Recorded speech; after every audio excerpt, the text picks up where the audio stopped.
रचना का पानी। मैं अपने ऑफिस में था और अपने ऑफिस का काम कर रहा था कि तभी दीदी का फोन आया और दीदी मुझसे फोन पर बातें करने लगी। दीदी उस वक्त कुछ परेशान नजर आ रही थी। मैंने उनसे जब उनकी परेशानी का कारण पूछा तो उन्होंने मुझे कुछ नहीं बताया। मैंने दोबारा से उन्हें पूछना चाहा परंतु उन्होंने मुझे इस बारे में कुछ नहीं बताया।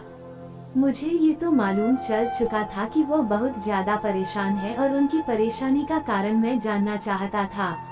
जब मैं शाम के वक्त घर लौटा तो पापा से मैंने इस बारे में पूछा लेकिन उन्होंने मुझे कुछ नहीं बताया।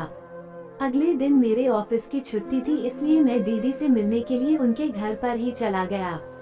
जब मैं उनको मिलने के लिए उनके घर पर गया तो उनके चेहरे को देखकर मुझे साफ तौर पर पता चल चुका था कि वो काफी परेशान है।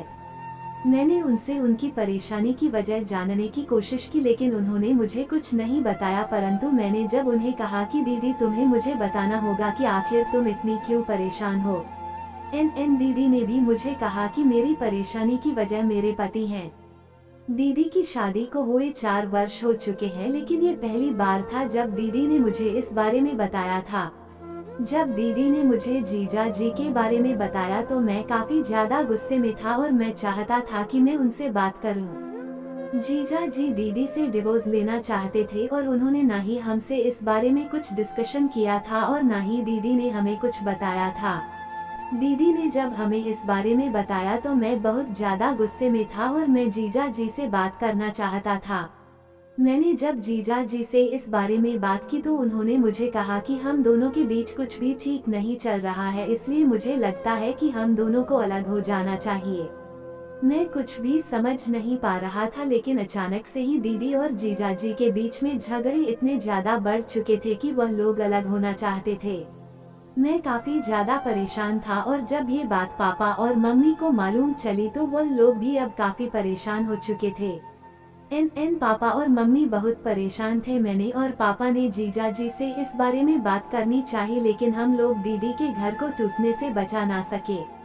दीदी का डिवोर्स जीजा जी से हो चुका था। दीदी पूरी तरीके से टूट चुकी थी और मुझे भी कुछ समझ नहीं आ रहा था।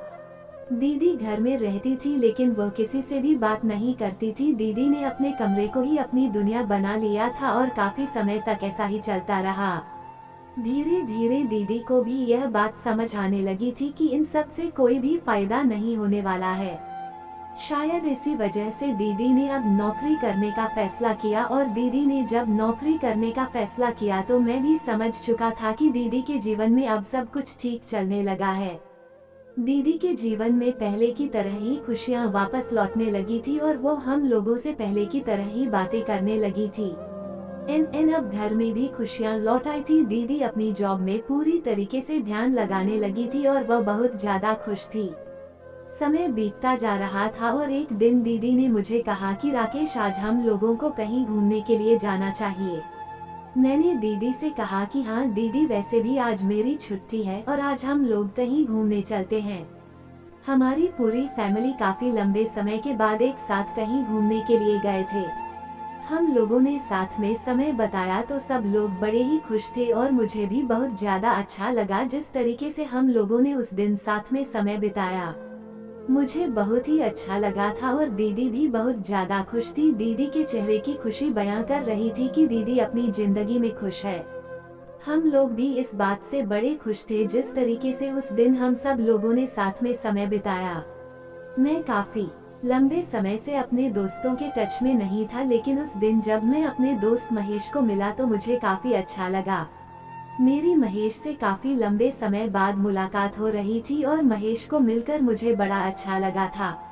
एन महेश ने मुझे कहा कि तुमसे आज कितने सालों के बाद मुलाकात हो रही है। मैंने भी महेश को कहा कि मुझे भी आज काफी अच्छा लग रहा है जिस तरीके से तुमसे आज मेरी मुलाकात हुई है और मैं बड़ा खुश हूँ। मैं और महेश काफी लंबे समय बाद एक दूसरे को मिल रहे थे। महेश ने मुझे कहा कि मैं चाहता हूं कि हम लोग अपने कुछ पुराने दोस्तों को मिले। महेश ने एक पार्टी अरेंज की जिसमें कि हमारे साथ पढ़ने वाले सारे दोस्त मिले। मुझे काफी अच्छा लगा। उस दिन मैं बड़ा खुश था और अपने पुराने दोस्तों से मिलकर हम लोगों ने अपनी पुरानी यादें ताज़ा की।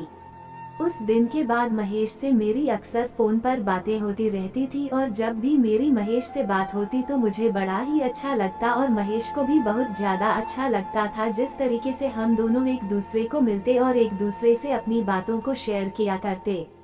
महेश अपने पापा के बिजनेस को संभाल रहा है। एक शाम मैं अपने ऑफिस से घर लौट रहा था। उस दिन जब मैं अपने ऑफिस से घर लौटा तो घर पर मामा जी आए हुए थे। मामा जी से मैं काफी लंबे समय बाद मिल रहा था और उनसे मिलकर मुझे बड़ा अच्छा लगा। मामा जी अक्सर हमारे घर पर आते जाते रहते हैं, लेकिन काफी लंबे समय के बाद वह घर पर आए थे। मामा जी ने मुझसे पूछा, बेटा तुम्हारी जॉब कैसी चल रही है? मैंने मामा जी को कहा कि मेरी जॉब तो अच्छी चल रही है। कुछ देर तक मैं मामा जी के साथ ही बैठा रहा। मैं मामा जी के साथ बैठा हुआ था और मुझे काफी अच्छा लगा जब मैं उनके साथ बातें कर रहा था। काफी लंबे समय के बाद मैं मामा जी के साथ बैठा था और मुझे बड़ा अच्छा लगा जिस तरीके से मैं उनके साथ बैठा था और मैं बड़ा ही खुश था। मामा जी ने उस दिन मुझे कहा कि बेटा तुम शादी कर लो, तुम्हारी शादी की उम्र हो चुकी है, लेकिन मैं शादी नहीं करना चाहता था। मैं चाहता था कि पहले दीदी की जिंदगी में सब कुछ ठीक हो जाए, क्योंकि कहीं ना कहीं पापा और मम्मी भी चाहते थे कि दीदी दोबारा से शादी कर ले और इसी वजह से मैंने उन्हें कहा कि अभी फिलहाल मैं शादी नहीं करना चाहता हूँ। हमारे ऑफिस में रचना काम करती है। मैं रचना को बहुत ही ज्यादा पसंद करता हूँ, लेकिन कभी भी मैं रचना को अपने दिल की बात नहीं कह पाया था। लेकिन एक दिन रचना मेरे पास आकर बैठी। उस दिन हम दोनों ने साथ में लंच किया। मुझे रचना के साथ बात करके अच्छा लगा। रचना से मेरी काफी देर तक बात हुई, मुझे भी बहुत अच्छा लगा। अब रचना और मैं फोन पर एक दूसरे से बात करने लगे थे। हम दोनों एक दूसरे के साथ जब भी बातें करते तो हम दोनों को बड़ा ही अच्छा लगता था। जिस तरीके से हम दोनों एक दूसरे से बातें करते उससे हम दोनों को बहुत अच्छा लगता।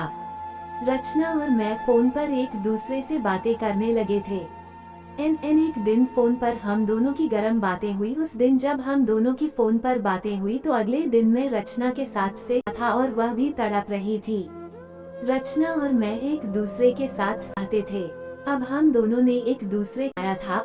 ऑफिस खत्म होने के बाद रचना और मैं होटल में रुके। हम दोनों जब उस दिन होटल में रुके तो मैंने उसके होठों को गर्म करने की कोशिश की थी। वह बहुत ज्यादा गर्म हो चुकी थी। मुझे भी बड़ा अच्छा लगा जिस तरीके से वह गर्म हो चुकी थी। मुझे बहुत ज्यादा अच्छा लग रहा था जिस तरीके से हम दोनों एक दूसरे की गर्मी को बढ़ा रहे थे। उससे रचना को मजा आने लगा था और मुझे भी मजा आ रहा था। वो अपने पैरों के बीच में मुझे जकने की कोशिश करती जा रही थी। मुझे बड़ा अच्छा लगता जब मैं उसे धक्के दिए जा रहा था। मेरे धक्कों में और भी तेजी आती जा रही थी। मैंने उसे बहुत देर तक चुप विस्मयदिबोधक चिन्हा। जब मुझे एहसास होने लगा मैं ज्यादा देर तक रह नहीं पाऊंगा, मैं और रचना बड़े खुश थे। उस दिन के बाद हम दोनों के बीच ना जाने कितनी बार से